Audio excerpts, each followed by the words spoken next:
O que realmente vai importar no digital em 2026. Nesse vídeo eu vou te trazer as principais tendências para 2026, que se você trabalha com marketing, criação de conteúdo, negócios dentro do digital, você precisa ouvir, porque alguns insights que eu vou te trazer aqui pode mudar o seu planejamento para 2026. Todo ano eu faço esse report, de vários anos eu acertei muitas coisas que realmente começaram a se tornar ainda mais comuns naquele ano. E nesse ano, além do report por aqui, a gente também vai deixar em PDF aqui embaixo um report para você fazer o download e ler quais são as 15 maiores tendências para o marketing e conteúdo de 2026. Vai estar aqui na descrição desse vídeo como um presente para vocês. E a única coisa que eu peço em troca é para você seguir esse canal e apoiar aqui o nosso conteúdo que a gente traz com tanto carinho toda semana. E eu não quero te trazer aqui tendências abstratas ou muito distantes da sua realidade, como diversos relatórios trazem. Eu vou trazer comportamentos reais, coisas que já começaram a acontecer em 2025 e estarão ainda mais fortes, tendem a ser muito maiores em 2026, e caminhos que você precisa dar uma olhada se o seu negócio ainda não está fazendo. Então já pega um papel e uma caneta para anotar todos os insights que esse vídeo vai te trazer. Uma tendência que eu venho observando é que o marketing deixou de ser centralizado no dono e está sendo expandido para a equipe. O marketing não é mais do dono, é do time. O fundador aparece, fala, traz mais autoridade, porém o time inteiro completa tanto na criação de conteúdo, tanto nas entregas digitais dessa empresa. Conteúdos como esses aqui que vocês estão vendo na tela vai ser cada vez mais comum.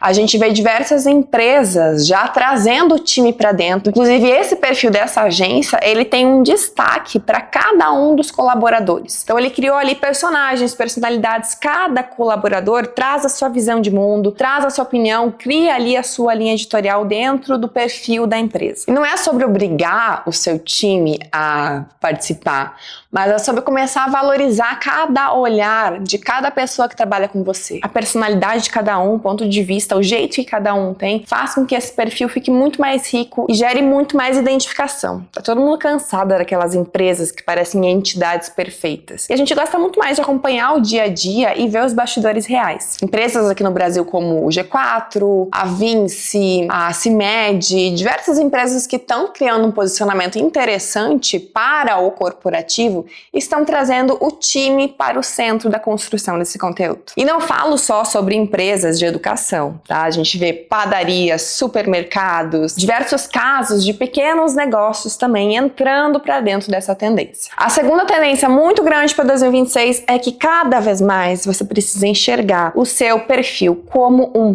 programa de TV. Ele não pode ser mais um feed aleatório, um catálogo, como muitas pessoas ainda insistem em tratar o feed. Lembra quando a gente assistia a TV e tinha lá o Luciano Huck? O Luciano Huck tinha os seus bordões, tinha a música, tinha a disposição dos cenários dele, tinha repetições, padrões, quadros, tinha o Lar do Ocilar, o Lata Velha, cada um com um intuito que gerava identificação mais com um, mais com o outro. Da mesma forma, você precisa pensar o seu perfil. Vou colocar aqui na tela também casos de pessoas e empresas, como é o caso do Ritz-Carlton, que é um hotel. O hotel geralmente tem um conteúdo chato, né? Hotel básico, vou mostrar ali os quartos, e é isso. Eles trouxeram histórias, eles estão envolvendo as pessoas em episódios, contando ali realmente uma história como se ele tivesse um próprio canal, um próprio programa de TV dentro do Instagram deles. E tem como fazer isso, claro, com muito budget, mas você também consegue fazer isso de uma forma mais barata, trazendo isso até mesmo feito com o celular, episódios, séries, assuntos, personagens, organização em quadros, trazer bordões, trazer personalidade para aquele perfil. Vocês vão observar que cada vez mais os conteúdos do Instagram têm influência, sofrem influência de coisas que a gente via antigamente na TV, quadros, a gente via até a própria gamificação, os conteúdos gamificados, como eram ali alguns programas de televisão. Então a gente vê essa volta porque isso é comportamento humano. E a gente sabe que isso funcionava e continua funcionando, só muda o formato e a forma como a gente faz. Inclusive nas minhas pesquisas, eu vejo vendo alguns conteúdos. Eu lembro que tinha antigamente um programa do Netinho, acho que era, que tinha o Dia da Princesa. E eu já vi esse mesmo quadro sendo feito por uma cabeleireira, que ela pegava pessoas na rua e ela levava pro salão dela para transformar e trazer um Dia da Princesa. Então, às vezes, você pode ter uma ideia criativa observando coisas que você gostava antigamente, que performavam muito, até mesmo na TV, e trazer isso num formato de rede social. A terceira tendência são as microidentidades e a hiperpersonalização emocional. O que é isso? Aqui entra uma das maiores viradas na hora de você pensar tanto o seu conteúdo quanto o seu produto. Eu lembro que a gente sempre foi incentivada a criar aquele avatar. Eu lembro disso, inclusive, até mesmo dentro da faculdade de marketing. A gente pegava um avatar ali, que era uma pessoa, e era fulana de tal, 25 anos, ela trabalha com tal coisa e gosta de ir à praia ao final de semana. João, 35 anos, pai e adora passear com seu cachorro. Umas coisas assim completamente aleatórias que a gente ficava fazendo naqueles avatares, ou até mesmo dados demográficos. Mora em tal lugar, tem tal idade. Coisas que são muito mais genéricas e que a gente não consegue criar uma comunidade a partir de apenas uma idade ou uma localização. Um público fiel, uma comunidade engajada, ela funciona através de interesse. O público do seu perfil ou do seu produto, do seu negócio, precisa ser definido muito mais pelo momento de vida, que é também o tal do movimento de marca que eu tanto falo, que é o que foi o cerne de tudo que eu criei até hoje. Eu sempre criei em cima do meu movimento de marca, que era diferente dos iguais. Eu atraio pessoas que querem diferenciação. Não importa se é homem, se é mulher, se tem 15 anos, se tem 40 anos. Então não é mais mulher de 30 anos, mas é mulher em transição de carreira, mulher em tal situação, mulher com tal sentimento, em tal fase de vida. Os relatórios chamam isso de hiperpersonalização emocional. As pessoas, elas não querem quem fala com todo mundo. Elas querem aquela marca, aquele perfil que elas se identificam. Parece que está falando com elas. Quanto mais específico você é, mais identificação você cria. Então sai ali o gênero, a idade, e você olha muito mais para momento de vida e valores pessoais. E outro ponto dessa personalização é que antigamente a gente achava que simplesmente colocar o nome da pessoa no e-mail, numa automação, era personalização. Oi, fulana, ai, que legal, a gente personalizou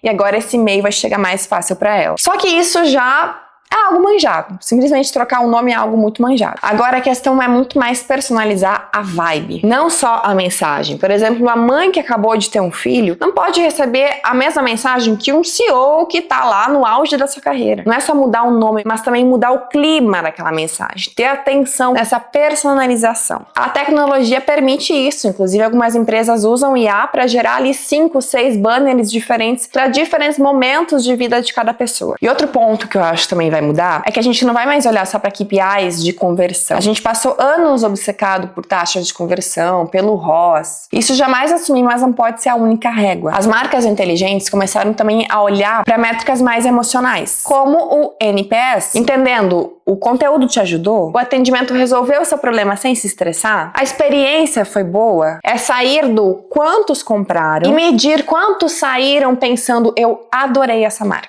É uma grande diferença. No fim, a personalização de verdade não é simplesmente colocar o nome da pessoa, mas é a sua intenção, é o seu cuidado, é a experiência, a jornada daquele aluno ou daquele cliente dentro do seu produto. O quarto ponto é que o TikTok virou o novo Google. Então, se você não está no TikTok ainda e você quer vender mais, ser mais reconhecido em 2026, comece a olhar para ele com muito carinho. Ele não precisa ser uma coisa a mais. Você pode criar uma linha editorial, eu ensino diversos alunos que têm pouco tempo a criar uma linha editorial que dá tanto para Instagram quanto para TikTok. Hoje, a geração Z e outras gerações usam o TikTok para motor de busca. Eu, por exemplo, quando eu quero conhecer um restaurante novo, eu vou lá procurar no TikTok o que estão falando daquele restaurante. E meu noivo, que tem mais de 50 anos, também faz a mesma coisa. Então não é sobre geração, é sobre hábitos de consumo que vem mudando. E talvez algumas pessoas não passam horas e horas no TikTok como elas passam no Instagram, mas elas buscam assuntos lá, elas se interam de coisas lá. O algoritmo do TikTok é muito mais fácil para procurar sobre um assunto, ele é muito mais claro quando você digita um assunto, ele realmente te entrega algo interessante. O Instagram ainda tá um ponto atrás nesse assunto. E o TikTok tem um negócio, lá dentro você precisa ser um pouco desencanado. No Instagram a gente tem um pouco ainda dessa vitrine, e ele é, né, uma vitrine onde você tem um pouco mais de cuidado, um pouco mais de uma estratégia mais bem pensada. O TikTok, ele é um pouco mais despretensioso. Você precisa ser um pouco mais desencanado animado, falar como se estivesse falando com uma amiga, trazer pautas muito boas,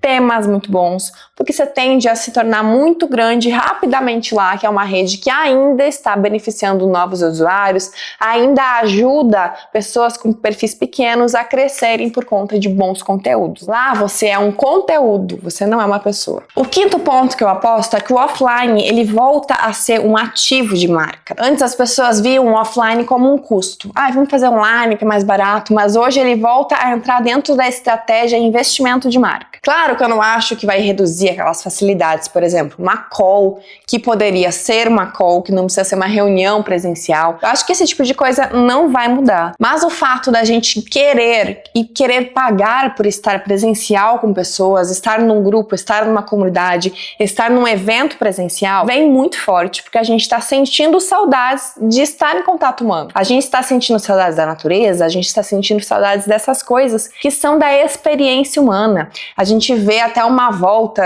alguns criadores começando a voltar com aquele celular o tijolão, o Nokia tijolão, por conta de querer voltar essas raízes de menos hiperconexão. Então a gente está vendo vários movimentos em prol desse offline. Antes ele era visto como custo, agora ele vai ser visto como investimento. Uma situação que mostrou muito isso também é que a Cloud, que é uma IA da Anthropic, que é tipo um ChatGPT, ela criou um café lá em Nova York, e um café onde não tinha tecnologia, onde não tinha nada. Eles inclusive fizeram um boné escrito Thinking. Eles criaram aquele café como um lugar de pensamento, como um lugar onde você vai para pensar e não para se conectar digitalmente. Olha que controverso, né? Uma IA criando um espaço para a gente viver o offline. Mas o que eles queriam falar com isso é que a IA não é para substituir o nosso cérebro, mas na verdade ela queria ser um assistente, potencializar a nossa forma de pensar. É o que a gente vem fazendo também com o The Differ Experience, que são os encontros presenciais da nossa comunidade, onde o intuito não é massacrar os Differs e os alunos de mais e mais conteúdo, mas sim da gente conseguir ter um momento de contemplar, aproveitar, desfrutar da vida que a gente está construindo com o digital juntos no offline. Então a gente faz aulas, a gente faz artesanato, a gente faz viagens, a gente faz diversas coisas que vão fazer com que o nosso lado mais humano seja aguçado e a nossa criatividade seja trabalhada para que a gente performe ainda mais. A sexta tendência vai de encontro com essa quinta. Eu prevejo que muitos conteúdos vão sair do estúdio e vir mais pro offline, vir mais pro mundo real. Formatos como esse aqui do Rian, que tem esse tom de conversa, de papo, de fofoca, a gente sente como se a gente estivesse realmente naquele ambiente. Aquele conteúdo não é altamente produzido ou altamente scriptado. Não que esses outros conteúdos não performem, tá? Eu acho que existe um grande lado da internet que ainda vai ser cada vez mais criativo, cada vez terá um audiovisual mais bem produzido, edições melhores. Isso não morre, mas eu acho que vai ser muito valorizado também esse lado do offline, da gente se sentir mais próximo, principalmente para quem não tem muito tempo de produção, não tem esses recursos. Criar em formatos como esse, que a gente consegue ter ali uma dualidade, uma conversa, como se a gente estivesse dentro da conversa desse casal. Ou mesmo formatos que a gente vai pra rua, experimentos sociais, esses formatos de desafio na rua, perguntas, tudo que envolve trazer a vida real para o digital vai estar muito em alta em 2026. A sexta tendência é que comunidades pequenas valem mais que audiências gigantescas. Existe um erro clássico no digital, achar que é preciso crescer muito para ganhar dinheiro. Mas a gente está vendo que o que realmente está funcionando são grupos fechados, comunidades menores, canais segmentados, clubes, espaços onde as pessoas se reconhecem e se conhecem. Hoje existe muita gente e pouca relação. As pessoas estão querendo de novo estar no ambiente certo, no público certo, com as pessoas certas para que elas possam crescer ainda mais. Por isso que marcas dos diferentes segmentos, como a LV Store, criou um clube, inclusive eles usam esses exemplos que eu vou trazer agora, fazem da forma mais simples, que é um perfil no Instagram para aquela comunidade. A LV Store criou o clube da LV, onde ela coloca ali as clientes mais fiéis nesse perfil. Claro que não é só esse Instagram, são diversas outras ações, mas ela consegue concentrar ali dentro. Essa clínica de estética criou o Diário do Meu Lifting, onde eles mostram passo a passo de quem fez aquele lifting, né, de puxar o rosto aqui. E claro que quem tá lá dentro é tanto cliente quanto possível cliente, que pode se tornar um lead qualificado por conta de estar dentro desse grupo mais seleto, onde ali o papo é um pouco mais íntimo. E eu também criei a comunidade Differ. A gente criou recentemente esse perfil para que a gente possa estar diariamente acompanhando o que os Differs da formação estão fazendo, interagindo com eles, mandando coisas, lembrei de você, olha isso, postando coisas para a nossa comunidade. Então a gente consegue ter ali toda a concentração de só quem é Differ dentro desse perfil e a nossa interação fica muito mais verdadeira, muito mais leve, muito mais íntima. A oitava tendência vem muito em encontro com o monoflow que eu tanto falo. Lá fora eles chamaram de Atomic Systems, que é você pensar no seu perfil, no seu conteúdo, na personalidade dele e que isso seja como se fosse um átomo ali para vários outros canais. Então você não precisa ficar se modificando o tempo inteiro. Você precisa criar um ecossistema. Hoje, o meu YouTube, o meu Instagram, meu TikTok, a minha newsletter, todos os canais que eu tenho, eles seguem uma linha editorial muito parecida, um raciocínio muito parecido. Em todos eu tenho um toque de personalização, eu tenho uma identidade visual parecida, eu tenho um toque de inovação, esse lado mais de tendência, de novidade, de ser a pessoa que sempre vai trazer coisas diferentes. Então eu tenho uma linha editorial, por mais que cada lugar acompanhe um estilo diferente. Aqui são os vídeos mais longos, mais profundos. No Instagram a gente usa muitas estratégias que prendem o público. No TikTok é muito mais fluido. Na newsletter a criação vem por blocos. Então cada um tem um molde, porém a gente segue uma mesma linha. Você vai reconhecer que é o nosso conteúdo em cada uma dessas redes. Que a gente tem o mesmo jeito de falar, o mesmo jeito de pensar. Ele vai só expandindo como se fosse um verdadeiro ecossistema para outras redes. Então acredito que esse é o futuro do seu jeito de criar conteúdo. Criar esses ecossistemas e pensar no seu conteúdo como monoflow, onde as pessoas batem o olho naquilo e percebem que é seu, que aquilo tem a sua identidade. A nona tendência é que não dá mais para ter marca sem personalidade. Isso já existia? Já, mas vem ainda mais forte agora na era da IA. Inclusive, eu tava falando esses dias com uma pessoa de RH,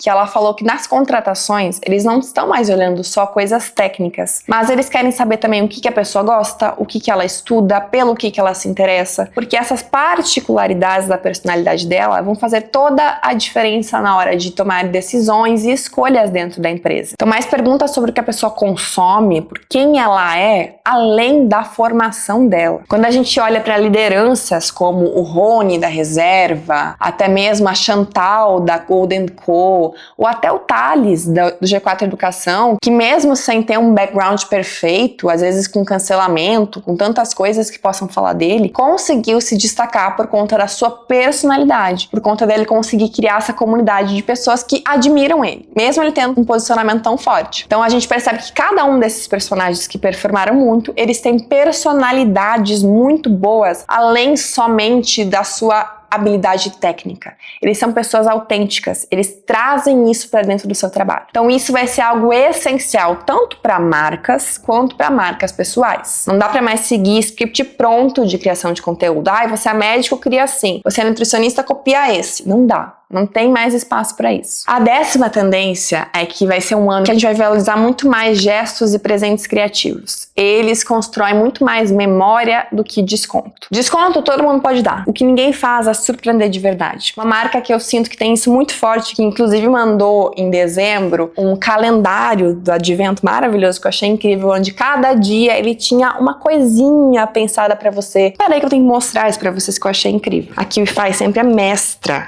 em experiência. Inclusive, ela tá fazendo junto com a gente nosso kit para as mentorandas do Casulo. Então, vocês preparem o que eles vão fazer, né? Obviamente, vai ter coisa personalizada. E olha que incrível, eles mandaram isso, só que, claro, que é um calendário do advento, lindo, maravilhoso. Só que cada dia, eles foram fazendo coisas personalizadas também. Do tipo, hoje quando eu abri, era uma foto minha do meu noivo num porta-retrato. Então eles têm um cuidado. Tinha um negocinho de botar na árvore personalizado. A meia personalizada, uma xícara personalizada. Ou escrito uma frase que é uma frase minha. Então eles têm muito cuidado nesses detalhes. Então eu acho que cada vez mais esses brindes, boné com a sua logo, caneta com a sua logo, aquelas coisas com logo de marca que a gente não quer usar, vai cada vez mais ficar brega. Ninguém mais aguenta uma garrafinha com a marca da logo da sua contabilidade. Eu não quero usar isso no meu dia a dia. Então as marcas que souberem surpreender vão sair na frente. Inclusive eu tenho para os meus alunos uma pasta de todos os kits diferentes que eles podem criar e dar como um presente para o seu cliente, dar como um mimo ali em algum aniversário, algum final de ano, que são realmente presentes criativos, que as pessoas gostam de receber. Isso também ajuda na construção de comunidade. Um outro case de presente criativo, que ele acertou muito por isso, foi a Oala no TikTok, que é uma garrafa. E um garoto, ele contou que um ladrão invadiu a casa dele e ele se defendeu com uma Oala, deu uma Oala na cabeça dele e contou essa história engraçada, que ele acabou agradecendo a Oala porque tinha salvado ele dessa invasão. E a Oala, como não é boba nem nada, o que ela fez? Ao invés de simplesmente deixar um comentário e agradecer, ela foi lá e mandou pra casa dele um cofre cheio de Oalas, falando: a gente realmente tá aqui pra te proteger, toma aí o seu cofre com Oalas. E isso, obviamente, teve milhões de views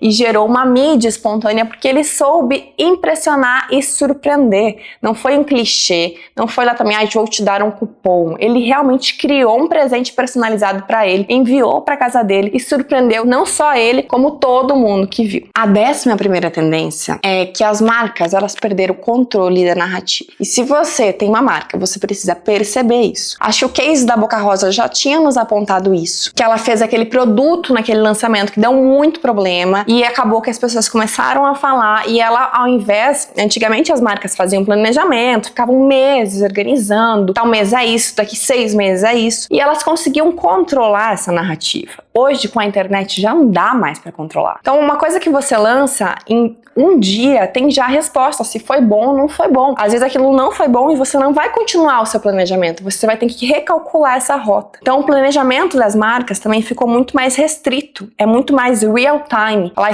põe a ideia, ela testa, ela sente, ela escuta esse consumidor, ela melhora aquela ideia, ela traz ele para dentro da conversa. Porque se ele começar a reclamar ou trouxer um feedback negativo, a marca tem que parar tudo e refazer aquelas ideias. Então, tanto conversar com o seu consumidor para que ele te traga boas ideias, para que ele opine na sua construção, quanto escutá-lo antes de você fazer algo ou escutar enquanto você está fazendo faz toda a diferença. E é assim que você vai conseguir acertar um produto. Inclusive, tem um ditado que a gente diz dentro dos negócios, é que se você ainda não sabe construir um bom produto, é porque você ainda não tem clientes suficientes. Então, quando você começa a escutar esses clientes, começa a escutar esse público, você vai ter um bom produto. A 12ª tendência é que a live, aquela que a gente já conhece, ela vem com tudo. Continue apostando nela, porque nessa era de IA, onde tudo é muito montado, onde tudo vai ficar mais engessado, a live é o momento que a gente realmente sabe que tem espontaneidade. O ao vivo não dá pra editar. TikTok Shop, inclusive, tem live pra caramba, tem gente ganhando dinheiro por lá. Então, live shop também continua muito forte. E até mesmo se você vende serviço, trabalha a sua marca pessoal, a live como um ritual no seu perfil, que aumenta o tempo de tela, a gente sabe que quanto mais tempo de tela as pessoas ficam com você, mais elas compram de você. Por isso é tão importante você ir para estratégias onde você vem pro YouTube, que é mais tempo, para aulas, para encontros no Zoom, coisas que as pessoas fiquem mais tempo com você. Quanto mais tempo com você, mais ela tende a comprar de você. Mas enfim, isso é um assunto para outro momento. O que eu quero falar é, tenha estratégias como a de live em 2026 se faz sentido para você. É o caso que faz a Leti Ponto, que é uma nutricionista, e ela tem sempre o Café com a Leti. Toda semana, acho que 2 vezes por semana, às 8 horas, se eu não me engano, ela faz esse café e ela traz ali um tempo de tela muito maior com os clientes, seguidores dela e se aproximarem de uma maneira mais verdadeira. Então, continue apostando na live. Quem acha que a live, lives estão morrendo, foi só na pandemia.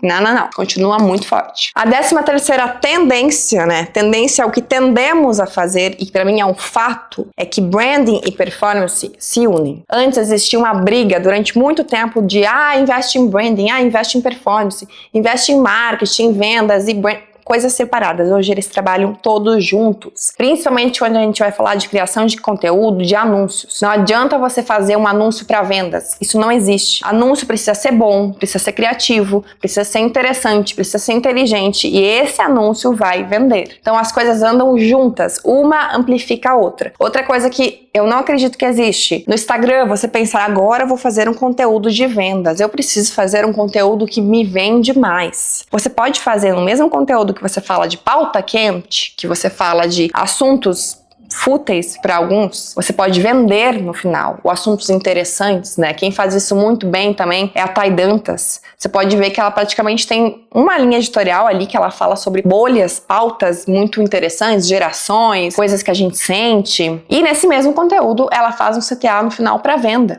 Então não tem aquele conteúdo 100% de venda. Ela mescla com algumas coisas ali, mas na maior parte do tempo ela tá criando conteúdo interessante. É assim que você precisa pensar. Por exemplo, eu fiz esse conteúdo aqui da Manu City. Esse conteúdo deu muito bom e eu falei sobre uma fofoca, que a irmã dela tinha chamado ela de corna. Esse foi o gancho desse vídeo. Aí eu vou desenrolando esse vídeo, vou falando sobre uma tendência de conteúdo, vou falando sobre a minha mentoranda, o que ela fez, que ela fez isso, que deu muito certo. E no final ainda faço um CTA ali pro meu perfil, para as pessoas quererem conhecer mais do meu produto. No mesmo conteúdo que eu falei de uma fofoca, eu expus meu produto e eu vendi no final. E a 14ª tendência é que ajudar converte muito mais do que convencer. Então, a gente vai ver cada vez mais as marcas ajudando. Primeiro dando para depois pedir de volta. E isso aparece não só no conteúdo, esse conteúdo com muita utilidade, o tal do edutainimento, que você educa enquanto entretém, quanto também em funis, aquilo de você dar algo grátis, né? Comente aqui para receber tal coisa, e a pessoa vai lá, recebe um documento e oferece alguma coisa para ela. Então é muito sobre dar antes de vender. Então dar uma análise para a pessoa, fazer algo por ela antes de vender. Também serve para marcas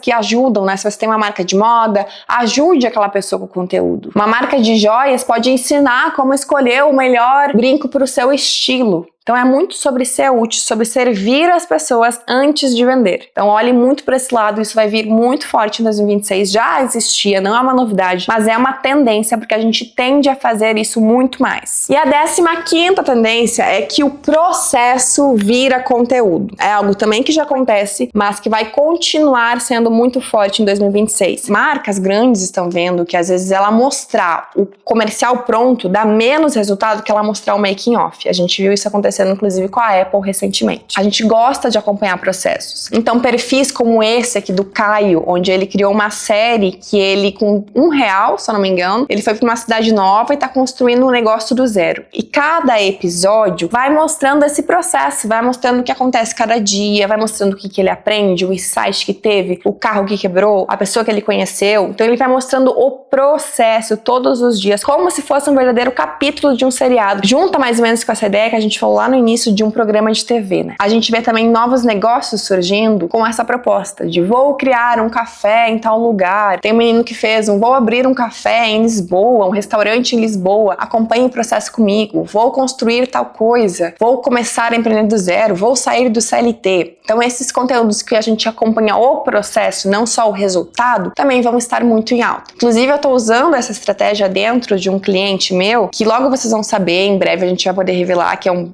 grande, acho que o maior jogador de futebol do mundo. E a gente usou essa estratégia de trazer esse ponto de vista do time, como que nós como time estávamos, como que era criar essa marca, qual foi a experiência, né? Trazendo muito mais sobre a gente do que sobre a marca em si. E logo eu vou poder saber como é que foi o resultado dessa ideia aí, que ela vai vir mais focada no TikTok. Então essas são as 15 tendências que eu mais aposto para 2026, tendências que são mais palpáveis, mais perto da nossa realidade, que eu tenho certeza que alguma você falou, só que eu posso aplicar. Me conta aqui nos comentários qual que foi a sua tendência favorita. Se você tem alguma outra tendência que você vem observando ou viu em algum outro relatório, em algum outro lugar, eu também quero saber. Contribui aqui com a gente também. E se você quer ver essas tendências em PDF, mandar para alguém, encaminhar para algum amigo que também precisa saber como é que vai ser o nosso 2026, o link do PDF está aqui na descrição. Eu tenho certeza que se vocês aplicarem 2 a 3 tendências dessas dentro da comunicação de vocês, muita coisa vai ser diferente em 2026. Antecipar o futuro é quase que um jogo desleal com a concorrência. Então aproveite, absorva essas ideias e comece já a aplicar no início desse ano. Não deixe para aplicar lá em junho, agosto. Comece a aplicar agora mesmo para você colher um 2026 com muito mais resultados dentro do seu perfil, dentro do seu negócio.